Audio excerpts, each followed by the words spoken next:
I just finished building this robot, and it works perfectly. No, I'm just kidding. It sucks so bad. I hate it so much. It's not accurate at all. And there's still so much I have to do to it with sensors. But at least it looks cool. Look at all the pretty lights. You want me to tell you why it sucks? Let me elaborate. Let's just take this for example. Imagine this is my robot. It's very nice looking, very strong, very built, but it's what's on the inside that matters. You know, Darman wasn't lying with all his videos. It's what's on the inside. And let me show you what's on the inside of my robot. You see this?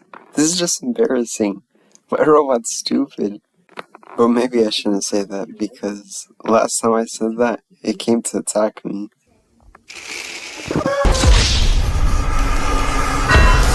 Clearly my robot's taken a few my traits like my good looks, but I don't know where he got his stupidity. Surely not for me, because I'm just not stupid. Am I? Anyways, I think it's time to start programming.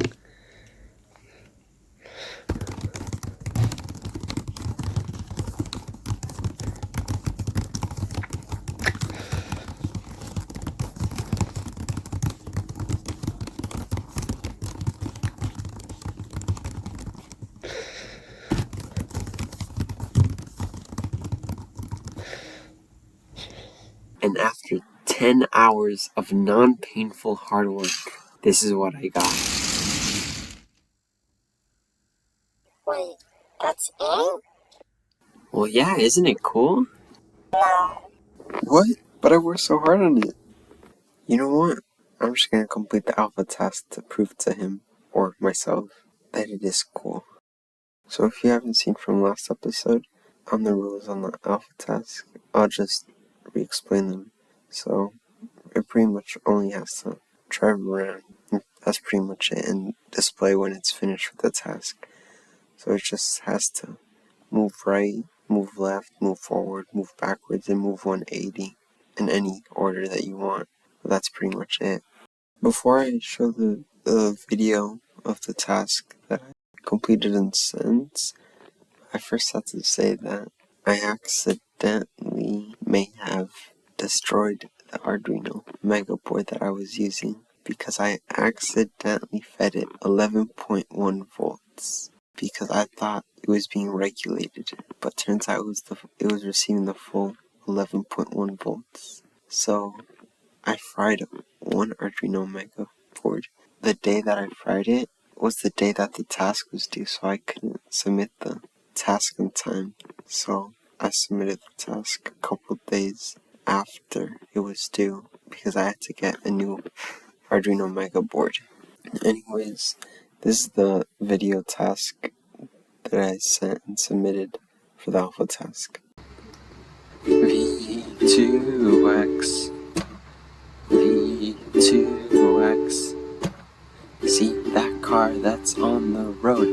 That is because of our code. V2X. I know that the submission for this task, the alpha task, was quite a while ago, but I still wanted to send the task, even if we didn't get any points for it, so that I can show all the hard work that has been put into this robot. And with that said, I'm going to start the robot now.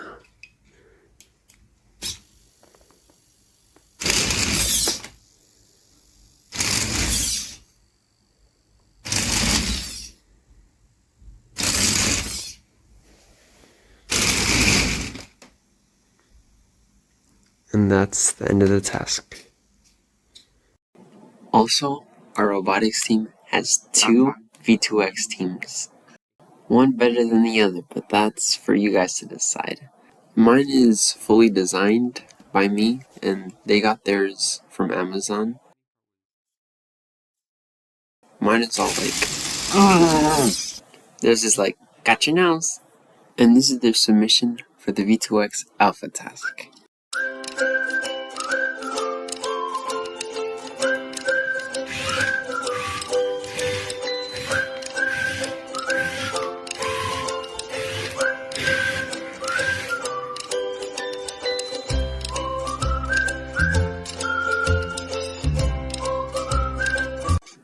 Okay, maybe theirs performs better than mine, but do they have pretty lights? Yeah, I didn't think so. Also, I'm asking for you guys on the comment section to give me idea names for my robot, because last time I asked for that in one of my videos, I only got 2 comments, and they were galvanized square steel baby, and mine is not a baby, mine is a man, and the other one was Colby, and I'm hoping for you guys to have better names now. And don't worry, I'll read all the comments, because I don't get very many of them. And with that said, let's get on to the next task. So we're not going to finish the task in this video, but we're just going to talk about it and what to expect for the next video. So pretty much this task, the only difference is we only have to drive straight and be able to sense when there's an object or wall in front of us. So we just need to install an ultrasonic sensor or any type of distance sensor, but I'm probably just going to use an ultrasonic sensor unless I find a way to use a time of flight sensor. And I guess that concludes this episode for this video.